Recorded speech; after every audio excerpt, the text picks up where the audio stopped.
Parents మెచ్చిన university Sankalchand Patel university Gujarat.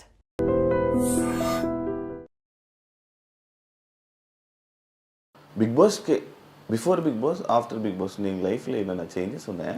Before Bigg Boss అయితే movies చేసేదాన్ని, చాలా ఎక్కువ మూవీస్ చేసేదాన్ని. అంటే రిలీజ్ అవ్వినా అవ్వకపోయినా కంటిన్యూ నేను మూవీస్ చేసేదాన్ని. సో ఆఫ్టర్ బిగ్ బాస్ ఏంటంటే ఫుల్ నేను షోస్ కానీ ఇంకా రిలాక్స్ అయిపోవాల్సి వచ్చింది. అప్పుడు ట్రైయింగ్ కదా, సో ఇది ఉండేది, ఉడుకు అనేది ఉండేది. ఇప్పుడు అందరికి తెలిసిపోవడంతో కొంచెం అనేది కామ్ అయిపోయి నేను ఇంకా సీరియల్స్ కంఫర్ట్ జోన్ అనేది వెతుక్కునేసాను. సో ఇప్పుడు సీరియల్స్ కానీ షోస్ కానీ అవి నడుస్తున్నాయి. అదే ఇప్పుడు ఎందులో చేస్తున్నా సీరియల్ జమ్నీ టీవీ కావాలి, స్టార్ మా ఈటీవీ ఈటీవీ నాకు ఇప్పుడు ఆపర్చునిటీస్ వస్తున్నాయి. కానీ బిఫోర్ అయితే స్టార్మాలో నాకు అంతగా సీరియల్స్ ఎక్స్పెషలీ ఫస్ట్ లీడ్ నాకు ఇచ్చేవాళ్ళు కాదు. Second leads I'm not ready to do. So నాకు జమ్నీ నుంచి ఇది చెన్నై ప్రాజెక్ట్ వల్ల they accept me as a main lead. So నాకు మెయిన్ లీడ్గా చేసింది నేను జమ్నీ టీవీ. సో ఇక్కడ నుంచి నేను న్యూగా నాకు అనుకునేది నేను చేస్తున్నానంటే జమ్నీ టీవీ. మా టీవీలో అయితే నాకు ఆ స్కోప్ ఇవ్వలేదు. ప్లస్ హీరోయిన్గా అయితే నన్ను ఇంతవరకు ఆపర్చునిటీస్ మా టీవీ నుంచి నాకు రాలేదు. మా టీవీ వల్ల నేను చాలా గ్రో అయ్యాను, టు బీ ఫ్రాంక్ చెప్పాలంటే. బట్ సీరియల్స్లో మాత్రం వెనకబడిపోయాను. యాజ్ ఎ హీరోయిన్గా నాకైతే ఆపర్చునిటీస్ అనేది చాలా తక్కువ అయ్యాయి మా టీవీలో. షోస్ అండ్ బిగ్ బాస్ అక్కడ మా టీవీ నుంచే లేచాను నేను. సో ఇది ఒక్కటి డిఫరెన్స్ అంతే, ఇంకేం లేదు. 2 years అయిపోతుంది కదా ఏంటిది బిగ్ బాస్ అయిపోయి 2 years అవుతుంది. ఎందుకు ఆడియన్స్లోకి వెళ్ళడం, వెంటనే కనిపించడం, లేకపోతే ఏదో ఒకటి చేయడం, అవన్నీ ఎందుకు తగ్గింది వాసంతి? తగ్గింది అని అంటే ఇప్పుడు సీరియల్ ఏదైతే స్టార్ట్ అయిందో దాని నుంచి నేను నా యూట్యూబ్ కానీ అది కానీ ఎందుకు నేను డౌన్ చేసుకున్నానంటే నాకు ఇక్కడే చాలా హెక్టిక్ వర్క్ అనేది నాకు స్టార్ట్ అయింది. First week and third week నాది సీరియల్. సో ఆ హెక్టిక్ వల్ల నేను ఏంటంటే second week and fourth week relax అయిపోతున్నా. నేను ఏమి చేసుకోలేక, అంటే అలిసిపోయి ఏమి చేసుకోలేక రిలాక్స్ అయిపోతున్నాను అనమాట. సో అది కొద్దిగా పెట్టుకొని చేసుకొని ముందుకు వెళ్తే బెటర్ ఏమో. అండ్ ఇంకొకటి, జమ్నీ టీవీలో మనకి షోస్ అనేది చాలా తక్కువ. ఇదే స్టార్మాలో ఈ సీరియల్ పడునుంటే మేబీ షోస్లో కనిపించేదాన్నేమో. సో ఇక్కడికి అక్కడికి డిఫరెన్స్ ఏంటంటే షోస్ తగ్గడం వల్ల నేను ఎవరికి కనిపించలేదు అని అనిపిస్తుంది. వేరే ఛానల్స్ ఇప్పుడు నాకైతే ఆపర్చునిటీస్ వస్తున్నాయి, ఈటీవీ నుంచి ఎక్కువ వస్తున్నాయి. సో నాకు ఇక్కడ అగ్రిమెంట్ 1 year ఉండడంతో ఏ సీరియల్ చేయకూడదు అని చెప్పి, ఇది జమ్నీ టీవీ రూల్స్ అంట. సో నాకు తెలియదు అది, అందుకని చెప్పి నేను ఇంకా సెకండ్ సీరియల్ ఒప్పుకోలేకపోతున్నా. ఫస్ట్ వన్ సీరియల్తోనే ఆగిపోయాను ప్రెసెంట్ అయితే. But I will just concentrate next నా యూట్యూబ్ కానీ. యూట్యూబ్ చాలా మంది అడుగుతున్నారు. యాక్చువల్లీ జనాలు కనెక్ట్ అయిందే మాకు నా యూట్యూబ్ ఛానల్ త్రూ నుంచి. So I will start again, definitely I will start again from this Ugadi. Definite గా. నువ్వు ఆసక్తిని ఫేమ్ ఉందని పెళ్లి చేసుకున్నావా, ఫేమ్ ఉందని ప్రపోజ్ చేయించుకున్నావా, ఫేమ్ ఉందని తిరిగావా? Shiva, actually thanks for this question. ఈ క్వశ్చన్ అడిగినందుకు. ఎందుకంటే తిను పరిచయమైన టైంలో నన్ను కొన్ని థింగ్స్ అయ్యాయి మా ఇద్దరి మధ్యలో. గొడవల వల్ల కొంచెం ఒక 3వ వ్యక్తి రావడం, సేమ్ క్వశ్చన్స్ అడగడం. సో అది కొంచెం ఎలా అంటే దాన్ని ఏమంటారు, కొంచెం హర్టింగ్ అనిపించింది ఆబ్వియస్లీ. సో వసంతి అనే పర్సనే నాకు తెలియదు ఫస్ట్ ఆఫ్ ఆల్ నా ఇంటికి వచ్చినప్పుడు. సో అవుట్ ఆఫ్ కన్సర్న్ మా ఫ్యామిలీ అని చెప్పినప్పుడు వాళ్ళ పేరెంట్స్ కూడా చూసుకోండి మా అమ్మాయిని అన్నప్పుడు, that's how like we spoke. మేమిద్దరం మాట్లాడి, మీకు ఇక్కడ ఒక ఫ్యామిలీ ఉంది, మీకు పేరెంట్స్ ఉన్నారనుకోండి, ఇక్కడ మీకు ఏం కావాలన్నా మేము ఉన్నాం ఇక్కడ అని చెప్పడానికి ఒక భరోసా ఇచ్చాను నేను, అంతే. దాని తర్వాత నార్మల్ మాట్లాడుకోవడం, ఫ్యామిలీస్ అండ్ వాళ్ళు ఇవన్నీ ఇన్వాల్వ్ అవ్వడం జరిగాయి. ఇప్పుడు నిజంగా వసంతి గారికి ఫేమ్ ఉన్నది నేను వాడుకోవాలో లేకపోతే నేను అది చూసుకొని చేసుకున్నాను అని అంటే, ఈ పార్టీకి మీకు నేను ఛానల్స్లో కనిపించాము. ఈదర్ డాన్స్ షోస్, తను వచ్చేసి నాకు డాన్స్ షోకి మన ఇద్దరు అడిగారు, వచ్చాయి డాన్స్ షోస్ కానీ మాకు మీరు చూసుంటుంటే మాకు తనకి చాలా కాల్స్ వచ్చాయి. Like after marriage and all, ఇట్లా కపుల్ కదా, కొంచెం ట్రెండింగ్ ఉండే ఆ టైంలో మనము ఇన్స్టాలో ఏదంతా. సో డాన్స్ షోస్కి కానీ ఈవెంట్స్కి కానీ ఇలా పిలిచినప్పుడు నేను నో అని చెప్పేవాడిని. She use to feel very bad. అంటే నువ్వు నాతో ఎక్కడికి వస్తలేవు అని చెప్పి. మా ఇద్దరి మధ్యలో యాక్చువల్ చెప్పాలి అని అంటే ఆ టైంలో ఇదే గొడవ. అంటే మేము చేసిన ఒక బ్యాడ్ థింగ్ ఏంటంటే we never discussed before marriage. ఇప్పుడు నీతో రేపటి రోజు పెళ్ళైన తర్వాత షోస్కి రావాలని తను అడగలేదు, లేదా నేను రావాల్సి వస్తుందా అని నేను కూడా అడగలేదు. మేము చెక్ చేసుకోలేదు. ఎందుకు అంటే నేను మూవీ సైడ్ ఉన్నాను కదా శివ. అంటే నాకేంటనంటే నేను దేన్ని తక్కువ చేయను, దేన్ని ఎక్కువ చేయను. నేను నాకు అన్ని సమానమే. నా ముందు ఒక షార్ట్ ఫిల్మ్ అయినా కూడా నేను సినిమాలానే భావిస్తాను. నేను ఒక షో అయినా కూడా నేను అంతే రెస్పెక్ట్ ఇస్తాను. So what I mean to say, నేను లాంచ్ అవ్వాలనుకున్నది నా ఒక సినిమా అవుతుంది కదా ఆ టైంకి, ఒక 1-2 మూవీస్ అవుతున్నాయి. సో అలా లాంచ్ అవుదాం, నా ఫేస్ అలా చూపిద్దాం, తర్వాత కావాలంటే ఎన్ని షోస్కైనా వస్తానని చెప్పాను నేను. తర్వాత నువ్వు కావాలంటే డ్యాన్స్ షోకి రమ్మన్నా కూడా వస్తానని చెప్పాను. అది కంప్లీట్లీ నాకంటూ నా పర్సనల్ థింగ్. అది నేను ఇలా లాంచ్ అవ్వాలి అనుకున్నాను. ఇప్పుడు నిజంగా తన ఫేమ్ వాడుకోవాలి అని అనుకుంటే మీరు చూసుంటే మేము మ్యాక్సిమం పార్టీస్కి ఎక్కువ అటెండ్ అవ్వం. మీకు తెలియంది ఏం లేదు. షోస్కి కానీ పార్టీస్ 1-2 కూడా తన కోసం నేను రావాల్సి వచ్చి రా అని చెప్పేసి అడిగితే తన కోసం just to make her happy, తన్ని హ్యాపీ చేయడం కోసం 1-2 సార్లు తన కోసం వెళ్ళాను. అంటే చాలా ఈ 1 ఇయర్లో పెళ్ళి తర్వాత మేమిద్దరం కలిసి చేసుకోవాలంటే వర్క్ చాలా చేసుకోవచ్చు. డాన్స్ షోస్ కానీ యూనో చాలా అంటే చాలా వచ్చాయి. మన మా టీవీ నుంచి, జీ తెలుగు నుంచి ఎక్కువ వచ్చాయి. యాక్చువల్లీ ఇప్పటికే వస్తున్నాయి. మొన్న వ్యాలంటైన్స్ డే కూడా వచ్చింది. సో యా, వస్తూనే ఉన్నాయి ఇప్పటికి కూడా పాపం. సో నేనే అంటే పాపం నేను, తను కాదు. సో నేను చాలా పాపం నిజంగా తనని బాధ పెట్టలేను, ఇంకా నేను ఇంకా అనుకొని ఇంకా నేను నాకు ఫోన్ చేసిన వాళ్ళకి సంజాయిషులు చెప్పుకోలేక. సో ఒక ఫేమ్ వాడుకోవాలి అని అంటే he can come with me with each and every show ఏదైతే పిలుస్తారో నన్ను అక్కడికి తిరిగే ప్రతి చోటు నేను తిరగొచ్చు. అండ్ తన వల్ల నేను షోస్ అంటే ముందు వసంతి వేరు, సింగిల్ గా పిలిచేవాళ్ళు. ఇప్పుడు వసంతి ఏంటంటే హస్బెండే కావాలి పక్కన అని చెప్పి చాలా మంది అడగడం. అది డిఫరెన్స్ ప్రాబ్లం వస్తుందా దాని వల్ల? ప్రాబ్లం అయితే అయ్యింది. లైక్ ఎలా అంటే షోస్ పోగొట్టుకున్నాం కానీ అలా గొడవలు కూడా అయితే లైక్ ఇప్పుడు నన్ను పిలిచారు, ఇద్దరు పిలిస్తే ఇద్దరు పిలుస్తున్నారు, లేకపోతే లేదు. అదే గొడవ నాతో చేసింది. నువ్వు రాకముందు నేను ఒక్కదాన్ని వెళ్ళేదాన్ని. వచ్చిన తర్వాత జస్ట్ బికాస్ ఆఫ్ యూ, నీ వల్ల నాకు షోస్ పోతున్నాయి, ఇద్దరిని పిలుస్తున్నారు, నన్ను సింగిల్ గా పిలవట్లేదు అని చెప్పేసి స్టార్టెడ్ ఫైటింగ్ విత్ మీ.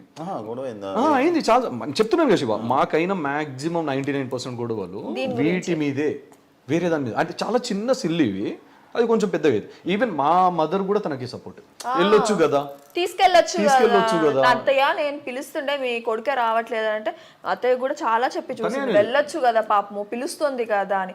వీళ్ళ సైడ్ ఏంటంటే సపోర్టివ్, తీసుకెళ్ళు, మీరిద్దరు మంచిగా వెళ్ళండి, మంచిగా షోస్ చాలా కపుల్స్ చేసుకుంటున్నారు, మీరెందుకు ఇంట్లో కూర్చుంటున్నారు, నాకు అర్థం కావట్లేదు, ఏం రావట్లేదా మీకు అని అత్తయ్య అడుగుతారు. అత్తయ్య వచ్చేది కాదు, మెయిన్ మీ కొడుకు రావట్లేదు, వచ్చేది చాలా వస్తున్నాయి అంటే ఇప్పుడు చేసుకోకుండా ఇంకెప్పుడు చేసుకుంటాడంట, ఆ సినిమాల కోసం ఎందుకు ఎదురు చేసుకుంటున్నాడు, తీసుకెళ్ళు నువ్వు ఎట్లయినా చేసి అని అంటే నేను తిన అంబియన్ ని కూడా నేను స్టాప్ చేయలేను కదా. సో అడిగేది కాదు పాపము, ఏంటంటే ఒకసారి అడిగేది, 2 సార్లు అడిగేది, బాధపడేది కానీ అడగదు. కానీ ఏదైనా గొడవ అవుతుంది కదా చిన్నది, అప్పుడు అన్ని తీస్తుంది. అంతేందుకు Shiva, actually to be honest చెప్పాలి అంటే మన సర్కిల్లో ఒక పర్సన్ దగ్గర బయట నుంచి వచ్చిన ఆ పర్సన్ మన సర్కిల్ ఒక పర్సన్కి చెప్తే ఇట్లా వసంతి ఫేమ్ వాడుకొని పెళ్లి చేసుకున్నాడు, వసంతి ఫేమ్ కోసమే ఆయన వసంతితో ఉన్నాడు అనేది ఒకటి, అది కూడా ఈయన మైండ్ లో చాలా బలంగా పడ్డది నాకు. ఏంటంటే నాకు సెల్ఫ్ రెస్పెక్ట్, నేను ఈగో అన్న దాన్ని సెల్ఫ్ రెస్పెక్ట్ అంటాం. ఇప్పుడు నేను తనకు అది కూడా చెప్పాను, నేను పలానా రోజు నీ దగ్గరకు వచ్చాను, ఆ టైంకి అక్కడికి వచ్చాను అనుకో, ఆ షోకి వచ్చాను అనుకో, డెఫినెట్గా అందరూ ఏమనుకుంటారు, నిన్ను పెట్టుకొని నేను నీ ఫేమ్ని వాడుకొని నేను నా గ్రోత్ చూసుకుంటున్నాను అని అంటారు. I don't want that to happen. నా పర్సనల్గా నాకంటూ నేను పవన్ కళ్యాణ్ అనే ఒక పర్సన్ ఉన్నాడు అని చూపించుకోవడానికి మాత్రం. వసంతి హస్బెండ్ పవన్ కళ్యాణ్ బాగుంది, ఐఎమ్ హ్యాపీ. ఎందుకు అని అంటే she's my wife, I'm proud of her. Vasanthi husband అన్నది కూడా నాకు ఏం బాధ లేదు. కానీ నాకంటూ ఒక ఐడెంటిటీ నేను డెఫినెట్గా క్రియేట్ చేసుకున్నప్పుడు అప్పుడు వసంతి ఎక్కడికి పిలిచినా నీ సినిమాలన్నీ, నీ సినిమా మరి ఏ స్టార్ ఈస్ బోర్న్ సినిమా వసంతి ప్రమోట్ చేసింది కదా, మరి చేసింది మళ్ళీ నేను అదే అంటున్నాను, తను చేయలేదని నేను ఎక్కడ చెప్పలేదు. మరి ఇప్పుడు తన ఫేమ్ హెల్ప్ అవుతుంది కదా, ఏది తన ఫేమ్ అంతా హెల్ప్ అవుతుంది కదా నీకు. అచ్చా అలా అంటున్నారా తన కొలాబరేషన్ ఇస్తుంది కదా. శివ, ఇప్పుడు నేను మిమ్మల్ని మీకు ఒక ఫోటో పెడతాను, డార్లింగ్ నా కోసము ఈ స్టేటస్ పెట్టుకోగలుగుతారా, నా కోసం కొంచెం ప్రమోట్ చేయగలరా? పెడతా. మరి ఫ్రెండ్గా మీరే చేసినప్పుడు వైఫ్గా తను చేయదా? ఓకే, ఇప్పుడు వైఫ్గా నేను అంటే అలా వాడినా కూడా కొంతమంది అంటారు కదా, పవన్ సినిమాలు మొత్తం వాసంతి ప్రమోట్ చేస్తుంది అని కూడా అంటారు కదా అని నా పాయింట్. ఒక సోషల్ మీడియాలో ఒక ఫోటో ప్రమోషన్ ని బేస్ చేసుకుని లైక్ అంటే నేనేమంటా మీరు అనేవాళ్ళు ఎవరైనా అంటారు, ఏదైనా మన బట్టి ఉంటది. ఎగ్జాక్ట్లీ మనం పట్టించుకోవాలా మనం పట్టించుకోకూడదు మన చేతిలో ఉంటుంది. ట్రూ మనం ఏ స్టెప్ వేసినా అది రాంగ్ అంటారు, ట్రూ వేసినా కూడా అందరు మళ్ళీ తప్పులు ఎదుగుతారు. మీరు ఎంత రైట్ చేసినా చెప్పాలనుకున్నాడు రాయి వేయాలనుకున్నాడు డెఫినెట్ గా ఎలానో ఏదో ఒకటి వెతుక్కొని మరి ఒక చిన్న డాట్ పట్టుకొని చేస్తాడు. ఇప్పుడు అలాంటి వాడి గురించి నేను ఆలోచించాను, కానీ ఒక పాయింట్ లో అది అనిపించింది కాబట్టి నేను ఇంకొకసారి ఈ షోస్ కి కానీ వీటికి కానీ కొంచెం దూరం ఉండాలా. ఇవి మనం ఎప్పుడు కలిసినా కూడా చాలా కంపోజ్డ్ మన సర్కిల్ లిమిటెడ్ సర్కిల్ ఉన్నప్పుడే ఎవరికి కవరేజ్ కాకుండా కూర్చొని తినేసి అట్లుండేది మనది. మీకు తెలియదేమో, మీకు వండి పెట్టేవాడిని మర్చిపోయారా? లేదు ఎందుకు లేవని మళ్ళీ సినిమాలో నీ పేరేంటి? కళ్యాణ. ఫస్ట్ నువ్వు యాక్చువల్లీ బాగా వాసంతి వల్ల హస్బెండ్ నేమ్ పవన్ కళ్యాణ్ అని చెప్పి వైరల్ అయింది. ఆ టైంలో యాక్చువల్ వైరల్ అయింది పవన్ కళ్యాణ్ సార్ పేరు సేమ్ పేరు ఏమని వైరల్. ఇప్పుడు ఏంటి కళ్యాణ్ కళ్యాణ్ కళ్యాణ్ అంటున్నారు? నీ పేరు కళ్యాణ? పవన్ అని పెట్టుకున్నావా? లేదు, యాక్చువల్లీ ఇంట్లో పెట్టిన పేరు పవన్ కళ్యాణ్.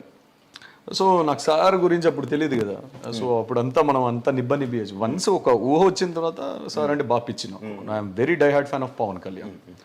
సో అంటే కొంతమంది ఉన్నారు set of people, I love them so much. అందులో పవన్ కళ్యాణ్ సార్ నాకు పర్సనల్గా ఆయన వ్యక్తిగతంగా చాలా ఇష్టం మనిషి. సో దాని తర్వాత ఏమైపోయింది, జనాలందరూ like whom I don't know, నేను ఎవరికైతే తెలీదో వాళ్ళు వచ్చేసి మీరు పెట్టుకున్నారా అని అడిగేవాళ్ళు. సో నేను ఐడి చూపించేవాడిని, ఇది నా పేరండి పవన్ కళ్యాణ్ అని. నన్ను కాలేజ్లో కూడా నా 4 years నన్ను ఎవరు పవన్ అని పిలవరు. యాక్చువల్లీ నా క్లోజ్ పీపుల్ కళ్యాణ్ అని పిలుస్తారు, లేదా పీకే అని పిలుస్తారు. కంప్లీట్ పేరు పిలవడానికి బద్ధకం ఉన్న వాళ్ళు పీకే అని పిలుస్తారు, లేదా కళ్యాణ్. సో మూవీకి వచ్చేసరికి పవన్ కళ్యాణ్ అండి.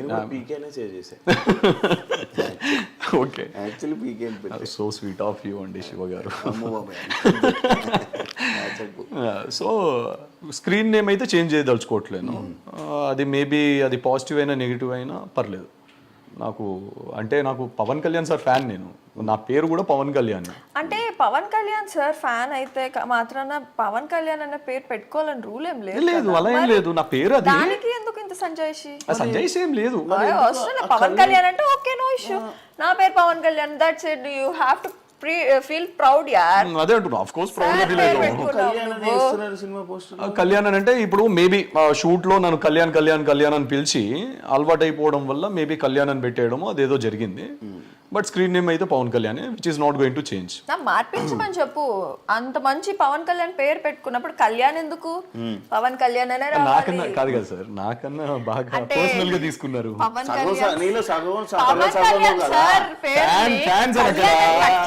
డై హార్డ్ ఫ్యాన్ మీకు తెలియదు. తెలుసు. 2 things కామన్ మా ఇద్దరులో, పవన్ కళ్యాణ్ ఫ్యాన్స్, నెక్స్ట్ శివ భక్తులు. నా భక్తుల. నేను ఎందుకు అంటున్నానంటే మంచి పవన్ కళ్యాణ్ సార్ పేరుని ఎందుకు కట్ చేస్తున్నారు, కళ్యాణ్ అని ఒకటి ఎందుకు వేస్తున్నారు అని. అది అంతే. ఆయన దేవుడి పేరు ఎందుకు కట్ చేస్తున్నారు? పెట్టాలి. సో పవన్ కళ్యాణ్ అనే పేరు, సో ఓకే నా పేరు పవన్ కళ్యాణ్. పవన్ కళ్యాణ్ అనే పేరు కంటిన్యూ అవుతుంది. స్క్రీన్ నేమ్ కూడా పవన్ కళ్యాణ్, విచ్ ఇస్ పవన్ కళ్యాణ్ అనే నేనని చాలా ఇష్టం నాకు. ఒక డైలాగ్ చెప్పు. చాలా ఉన్నాయి, రీల్స్ లో చూపిస్తాను. నేను టిక్ టాక్స్ చేసేవాడిని కోవిడ్ లో, విచ్ హెల్ప్ మీ లాట్. నాకు ఈ మూవీకి ఎంత ఒక 200 పైన చేసి ఉంటాను శివ. 200 మొత్తము పవన్ కళ్యాణ్ గారు, మొత్తం A to Z, ఆ స్పీచెస్ అండ్ ఆల్ అంతా. నువ్వు టిక్ టాక్ స్టార్ అయితే? అంటే లేదు, నేను బయట అప్లోడ్ చేసేవాడిని కాదు. బయట ఏం అప్లోడ్ చేయను, ఓన్లీ ఫోన్ లో పెట్టుకొని చూసుకుంటూ ఉంటాడు. నాకు ఆ కండువ గానీ sir hair style, beard and all బాగా పిచ్చి ఉండేది. మాట్లాడే ప్రతి మాట ఒక తూటలా తగిలేది. ఒక ఎలా అంటే ఒక ఆయుధం అండి ప్రతి మాట అయినది. సో నేను చాలా బాగా కనెక్ట్ అయిపోయాను. సో అలా దట్ హెల్ప్ మీ. యాక్చువల్ చెప్పాలి అని అంటే పవన్ కళ్యాణ్ సార్ వల్లే నేను యాక్టింగ్ నేర్చుకున్నానని చెప్తాను. టు బి ఫ్రాంక్, ఆయనకి ఎవరైనా కనెక్ట్ అయిపోతారు అనుకో, అది పెద్ద విషయం కాదనుకో. బేసిక్ గా మీరిద్దరు కలిసింది, మీ ఇద్దరు లవ్ ఇలా పెళ్లి దాకా రావడానికి రీజన్ ప్రేమ ఏం కాదు. పవన్ కళ్యాణ్ గారు ఒకటి, పవన్ కళ్యాణ్ సార్, నెక్స్ట్ మీరు. యాక్చువల్లీ చెప్పాలంటే నెక్స్ట్ మీరు, నేనెందుకు శివ కదా. శివ యాక్చువల్లీ ఏంటంటే పవన్ కళ్యాణ్ అంటే డింగని ఇలా చూసా, పవన్ కళ్యాణ్ ఫస్ట్ నా పేరుకి ఇంప్రెస్ ఇంట్రొడ్యూస్ చేసినప్పుడు పవన్ కళ్యాణ్ అనగానే అప్పటిదాకా తల ఇళ్ళ పెట్టుకొని ఈడెవడో అన్నట్టు ఒక బీప్ అన్నట్టు ఇట్లా దేకలేదు నన్ను. పవన్ కళ్యాణ్ అనగానే ఒక లుక్ ఇచ్చింది ఫస్ట్. ఓకే, నెక్స్ట్ కింద కారులో శివ స్టాచ్యూ మనది ఈషాది, సేమ్ తన కారులో కూడా అలానే స్టాచ్యూ ఉంటుంది. ఫోన్ లో మళ్ళీ ఫోన్ లో కూడా మా ఇద్దరిది సేమ్ ఈషా గాడు ఉన్న ఫోటోనే ఫోన్ లో ఉంటుంది. తన డిపి అదే, అంటే లైక్ వాల్ పేపర్ కలిసిన క్షణమే, కలిసిన రోజే ఆ క్షణమే సేమ్ అన్ని అన్ని కలవడంతో కోఇన్సిడెన్స్. ఆకులు గాలి వచ్చుంటే బాగుండు, ఇక్కడ ఉండేవాడిని కాదు నేను. అంటే దాంట్లో కొట్టుకోపోయేవాడిని. యూనివర్స్ సహకరించింది మా ప్రేమకి, అందుకే మేము ఈ రోజు మీ ముందు. లేదు, మా చిన్నత్తయ్య సహకరించారు యాక్చువల్లీ. మీరు ముందే ప్లాన్ చేసుకుని రావాలి, ఒకరి పేరే చెప్తాము ఏదో వాడే చేద్దాం. లేదు, మా చిన్నత్తయ్య అడిగారు కదా, సో మా చిన్నత్తయ్య మా సిస్టర్ వల్ల